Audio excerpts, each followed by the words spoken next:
As Americans prepare to head to the polls to cast their ballots, they could be voting for what they fear most: corruption of government officials.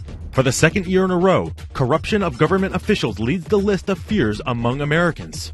This according to a nationwide survey conducted by Chapman University. The university asked a random sample of more than 1,500 Americans about their level of fear on a number of major fear domains. Corruption of government officials topped the list at nearly 61%, followed by the fear of a terrorist attack and financial instability in the future. The list of fears also includes government restrictions on firearms and Obamacare.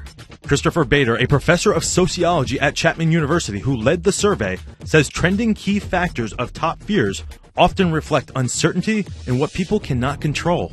The survey also examined Islamophobia and Americans' belief in conspiracy theories. Those holding anti-Muslim views were found most likely to be older white males from rural areas lacking a college education.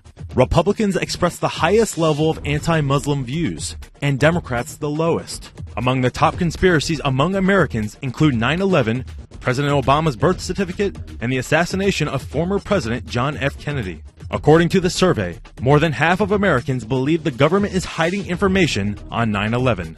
For FoxNews.com, I'm Rob Demetrius.